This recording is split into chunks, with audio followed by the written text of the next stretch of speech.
جیسا کہ ان کی زندگی کا اگر ہم مطالعہ کریں، یہاں پہ مراد یہ ہے کہ ان کے اندر اس درجے کی مینجمنٹ کی صلاحیتیں نہیں تھیں، انتظامی صلاحیتیں نہیں تھیں جو اس عہدے کے حوالے سے ضروری تھیں۔ تو یہی ہم چیز جو ہے وہ آج کل کی سوسائٹی اور معاشرے میں دیکھتے ہیں۔ امانت کے لفظ کو اگر ہم اس کی ضد سے سمجھنا چاہیں، اس کے عکس سے سمجھنا چاہیں، تو وہ خیانت کا لفظ ہے، جسے ہم عرف عام میں کرپشن کہتے ہیں۔ یعنی خیانت یا کرپشن جو ہے وہ امانت کی ضد ہے، اور جس سوسائٹی کے اندر کرپشن پھیل جاتی ہے تو وہاں سے امانت اٹھا لی جاتی ہے، اور امانت کا اٹھا لیا جانا رسول اللہ صلی اللہ علیہ وسلم نے فرمایا کہ یہ قیامت کی نشانیوں میں سے ہے۔ یعنی کرپشن کا عام ہو جانا یہ گویا کہ قیامت کی نشانیوں میں سے ہے۔ اس وقت تمہیں قیامت کا انتظار کرنا چاہیے جب سوسائٹی میں تمہیں دو لوگ بھی جو ہے وہ امانت دار نظر نہ آئیں، امین نظر نہ آئیں۔ اور قرآن مجید نے نیک بندوں کی جو صفات بیان فرمائی ہیں، یعنی مومنین صادقین کی، وہ مومنین صادقین کی جن کو اللہ سبحانہ و تعالیٰ نے صرف جنت کا سرٹیفکیٹ نہیں دیا بلکہ جنت الفردوس کا وارث ڈکلیئر کر دیا۔ سورہ مومنون کی شروع کی آیات میں 13-14 آیات میں تو وہاں پہ 6 صفات بیان ہوئیں ان لوگوں کی جو جنت الفردوس کے وارث بننے والے ہیں۔ ان صفات کے اندر ایک اہم ترین صفت یہ ہے کہ والذین هم لاماناتهم وعہدہم راعون، کہ جنت الفردوس کے وارث وہ لوگ ہیں، مومن وہ ہیں اللہ کی نظر میں، قرآن کی نگاہ میں، کہ جو اپنے وعدوں کو پورا کرتے ہیں اور اپنی امانتوں کو، یعنی جو امانتیں ان کے ساتھ سپرد کی جائیں ان کے اندر وہ خیانت نہیں کرتے، ان کا وہ لحاظ کرتے ہیں، ان کا وہ پاس کرتے ہیں۔ تو رسول اللہ صلی اللہ علیہ وسلم کی ایک روایت ہے کہ جس میں آپ صلی اللہ علیہ وسلم نے فرمایا کہ آیت المنافق ثلاث، منافق کی نشانیاں 3 ہیں۔ اذا حدث کذب، جب بھی بات کرے گا تو جھوٹ بولے گا، وَإِذَا وَعَدَ أَخْلَفَ، جب وعدہ کرے گا تو خلاف ورزی کرے گا، وَإِذَا اؤْتُمِنَ خَانَ، اور اگر اس کو کوئی امانت دی جائے، یعنی امانت ان ٹرمز آف، ہم یہ نہیں کہہ رہے کہ اس کے پاس کوئی مال دیا گیا، مال بھی امانت کی ایک صورت ہے لیکن کل امانت نہیں ہے۔ اگر اس کو کوئی عہدہ دے دیا جائے، کوئی اختیار دے دیا جائے تو وہ اس میں خیانت کرے گا، اس کو غلط طور پہ جو ہے وہ استعمال کرے گا۔ تو یہ منافق کی نشانیوں میں سے ہے۔ یعنی اگر کسی کے اندر امانت داری نہیں ہے، آنیسٹی نہیں ہے، اس کے اندر خیانت ہے یا کرپشن ہے یا وہ اپنے اختیارات کا ناجائز استعمال کرتا ہے، تو اس شخص کے اندر 1/3 منافقت موجود ہے، یعنی یہ 1/3 منافق تو ہو گیا۔ رسول اللہ صلی اللہ علیہ وسلم کی ایک حدیث ہے کہ جس میں آپ صلی اللہ علیہ وسلم نے فرمایا، یعنی صحابہ سے کہا، اپنے دور کے لوگوں سے کہا کہ جب تم میں سے کسی شخص کو کوئی عہدہ دیا جاتا ہے، یعنی اس کے ذمے کوئی ذمہ داری اس کو سونپی جاتی ہے، پھر وہ اس کے اندر کوئی خیانت کر لیتا ہے، یعنی اس کے پاس کوئی مال غنیمت آ گیا، اب اس کی ذمہ داری لگائی گئی کہ اس مال غنیمت کو تقسیم کرو، اب وہ اس کے اندر کوئی خیانت کر لیتا ہے، اور خیانت بھی کوئی بڑی خیانت نہیں کی، اس نے کوئی اونٹ کی رسی جتنی خیانت کر لی، اتنی رسی اپنے حق کے لیے رکھ لی یا اپنے استعمال میں لے آیا، اس کو حقیر جان کے، چھوٹا جان کے کہ ایک رسی کو میں لوگوں میں کیا تقسیم کروں گا۔ تو رسول اللہ صلی اللہ علیہ وسلم نے فرمایا کہ ایک رسی یا اس سے بھی کم تر درجے کی چیز اگر اس نے اپنے لیے خاص کر لی، وہ رسی، وہ چیز جو کہ پبلک کی پراپرٹی تھی، جو کہ اسٹیٹ کی ملکیت تھی، جس سے تمام لوگوں نے فائدہ اٹھانا تھا، اس کو اگر اس نے اپنے لیے خاص کر لیا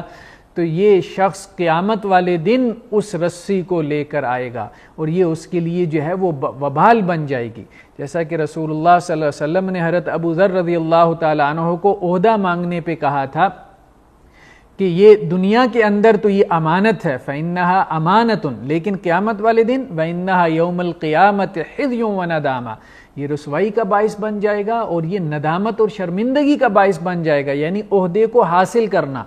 دنیا میں تو یہ رسپانسبلٹی ہے، یہ ذمہ داری ہے۔ رسول اللہ صلی اللہ علیہ وسلم کی ایک اور حدیث میں آپ صلی اللہ علیہ وسلم نے فرمایا کہ جس شخص کو قضاء کا عہدہ سونپا گیا، جس کو جج بنا دیا گیا، تو اس کو تو یوں سمجھو بغیر چھری کے ذبح کر دیا گیا، مطلب اس کو ایسی ذمہ داری سونپ دی گئی ہے کہ گویا اس کو بغیر چھری کی ذبح کر دیا، بہت بڑی ذمہ داری اس کے اوپر عائد ہو گئی ہے۔ یعنی قیامت والے دن اسے نہیں معلوم کہ وہ اللہ کے ہاں کس طرح سے جواب دے گا، اسے جواب دہ ہونا ہے اللہ کے ہاں کہ دو لوگوں کے درمیان اس نے عدل کے ساتھ فیصلہ کیا ہے، اسے اللہ کے ہاں جواب دینا ہے کہ دو لوگوں کے درمیان اس نے دنیا میں عدل کے ساتھ فیصلہ کیا ہے، اس کو جسٹیفائی کرنا ہے۔ اس لیے رسول اللہ صلی اللہ علیہ وسلم نے اس امانت کو یعنی عہدے اور ذمہ داری کو آپ صلی اللہ علیہ وسلم نے ایک آزمائش قرار دیا. چور دروازوں کو بھی بند کرنے کی کوشش کی. رسول اللہ صلی اللہ علیہ وسلم نے ایک شخص کو زکوٰۃ جمع کرنے کے لیے کسی قبیلے کی طرف بھیجا. اب وہ صاحب جب زکوٰۃ لینے کے لیے گئے تو لوگوں نے ان کو زکوٰۃ دی. زکوٰۃ دینے کے علاوہ کچھ لوگوں نے کہا بھائی آپ یہ ہدیہ، یہ گفٹ، یہ تحفہ آپ رکھ لیں. اب جب وہ شخص واپس آئے تو کہنے لگے کہ یہ تو زکوٰۃ کی رقم ہے، یہ تو بیت المال میں چلی جائے گی، اور یہ وہ ہیں جو لوگوں نے مجھے تحفے دیے ہیں. یعنی یہ بھی نہیں کیا کہ وہ تحفے گھر لے گئے، چھپا لیے، بلکہ ان کی اتنی امانت تو دیکھیں کہ وہ سامنے لے کر آئے کہ یہ تحفے مجھے دیے گئے. لیکن رسول اللہ صلی اللہ علیہ وسلم نے اس پہ بھی ناراضگی کا اظہار کیا اور کہا کہ اس کو جا کے کہو کہ اپنے ماں کے گھر میں بیٹھے، اپنے باپ کے گھر میں بیٹھے، پھر میں دیکھتا ہوں کہ اس کو کون تحفے دینے کے لیے آتا ہے. مطلب یہ ہے کہ جو تحفے اور جو تحائف، جو گفٹ اس کو ملے ہیں وہ اسی وجہ سے ملے ہیں کہ ہم نے اس کو یہ عہدہ جو ہے وہ دیا تھا. مطلب ہماری طرف سے یہ ریپریزنٹیٹیو بن کے گیا ہے تو لوگوں نے ہمارا اکرام، ہماری عزت، ہماری آنر اور احترام کے اندر اس کو یہ تحائف دیے ہیں. تو اس لیے یہ سارے تحائف بھی بیت المال میں جائیں گے. یہ پبلک پراپرٹی ہے، اس کی کوئی ذاتی ملکیت نہیں ہے. اور امانت داری ایک تو عہدے کے اندر ہے، اور امانت داری دوسرا اس چیز میں ہے کہ آپ کے پاس کسی نے امانت رکھوائی، اور تیسرا ایک روایت میں یہ بھی ہے کہ المستشار مؤتمن، کہ جس نے آپ سے مشورہ لیا تو مشورہ بھی آپ کے پاس امانت ہے. کسی نے آپ سے اپنا راز شیئر کیا، اپنا کتارسز کر لیا، تو اس کے راز بھی آپ کے پاس امانت ہے، اس کو آپ دوسروں تک نہ پہنچائیں. تو راز کے اندر بھی خیانت کرنا یہ بھی خیانت کی صورتوں میں سے ایک صورت ہے. اور مشورہ مختلف قسم کا ہو سکتا ہے. کسی نے شادی کے بارے میں مشورہ کر لیا، کسی نے اپنے کیریئر کے بارے میں مشورہ کر لیا، جیسے کیریئر کاؤنسلنگ کہتے ہیں. اگر کوئی آپ کا دوست جاننے والا پراپرٹی ڈیلنگ کا کام کرتا ہے، کاروبار کرتا ہے، آپ نے اس سے مشورہ کر لیا، اب اس کو چاہیے کہ آپ کو اچھا مشورہ دے. اب تو ہمارے ہاں سوسائٹی میں عجیب قسم کا ماحول ہے کہ اگر آپ تاجر کے پاس جاتے ہیں کپڑا خریدنے کے لیے، وہ آپ کا جاننے والا بھی ہے، یا آپ ریڑھی والے کے پاس جاتے ہیں پھل لینے کے لیے اور وہ آپ کی اس کے ساتھ کوئی شدھ بدھ بھی ہے، تو آپ کے ذہن میں پہلے سے ہوتا ہے کہ مجھے خراب پھل دے گا. آپ کے ذہن میں پہلے سے ہوتا ہے کہ مجھے جو ہے وہ 2 نمبر کپڑا دیا جائے گا. تو مطلب ہمارے ذہنوں کے اندر سوسائٹی میں کرپشن اتنی بڑھ چکی ہے کہ ہمارے ذہن میں پہلی جو پرسپشن، پہلا جو تصور، پہلا جو امیج ہمارے مخاطب کا آتا ہے وہ یہی ہے کہ یہ خائن بندہ ہے، یہ مجھ سے دھوکہ کرے گا، یہ مجھ سے چیٹ کرے گا. تو اس لیے جو ہے وہ ہمارے تمام حواس جو ہے اس کے ساتھ معاملہ کرتے ہوئے ایکٹیو ہو جاتے ہیں. تو یہ سوسائٹی کی اخلاق کی گراوٹ کی انتہا اس کو کہنا چاہیے. تو اگر ہم سوسائٹی کو اس اخلاقی گراوٹ سے نکالنا چاہتے ہیں، اگر ہم اپنی پرسنالٹی کو ڈیولپ کرنا چاہتے ہیں، اپنی اصلاح کرنا چاہتے ہیں، اپنے آپ کو آگے لے کے جانا چاہتے ہیں، اپنی تربیت کرنا چاہتے ہیں، تو اس کے لیے بہت ضروری ہے کہ ہم اپنے اندر امانت کا وصف پیدا کریں.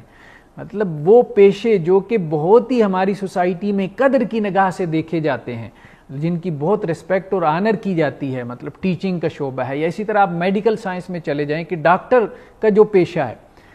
اب ہمارے ہاں عموماً آپ دیکھیں گے ہر دوسرے بندے سے آپ کو یہ بات سننے کو ملے گی کہ ہمارے ہاں جو نارمل ڈیلیوری کا کیس ہوتا ہے تو ڈاکٹر صاحب اپنے پیسے بنانے کے لیے اس کو آپریٹ کر دیتے ہیں، آپریشن کے کھاتے میں لے جاتے ہیں. اب لوگوں کی یہ جو سوچ ہے، یہ تصور ہے، یہ کیا بتلا رہا ہے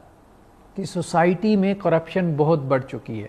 سوسائٹی کے اندر جو ہے وہ لوگ اپنے انٹرسٹ، اپنے مفاد کے لیے کچھ بھی کر سکتے ہیں، کہیں پہ بھی مطلب جا سکتے ہیں. اپنے مفاد اور انٹرسٹ کے لیے، اپنے 4 پیسوں کے فائدے کے لیے آپ کا کسی قسم کا بھی نقصان کر سکتے ہیں. تو ہر شخص کا اعتبار دوسرے سے اٹھ چکا ہے. تو جب سوسائٹی کی یہ کیفیت ہو جائے کہ ہر شخص کا اعتبار دوسرے سے اٹھ جائے، کوئی کسی کے اوپر جو ہے وہ اعتبار کرنے کے لیے تیار نہ ہو، تو اس سوسائٹی کے اندر آپ کیا مطلب خاک تبدیلی لے کر آئیں گے؟ اس سوسائٹی میں ممکن نہیں ہے کہ آپ لوگوں کے دلوں میں ایک دوسرے کے لیے محبت ڈال سکیں. اس سوسائٹی میں ممکن نہیں ہے کہ آپ کوئی صحیح معنوں میں کوئی ریئل چینج جو ہے وہ لا سکیں. تو امانت کا وصف بہت ضروری ہے، آنیسٹی بہت ضروری ہے اگر ہم چاہتے ہیں کہ ہم سوسائٹی کو ایک پیسفل سوسائٹی بنائیں، اگر ہم چاہتے ہیں کہ ہم اپنی شخصیت کی تعمیر کریں، اگر ہم چاہتے ہیں کہ ہم دنیا کے اندر اس کے آگے بڑھنے میں، اس کی ایڈوانسمنٹ میں کچھ نہ کچھ رول پلے کریں. تو اللہ سے دعا ہے کہ اللہ تعالی ہمیں امانت داری کے وصف سے موصوف کرے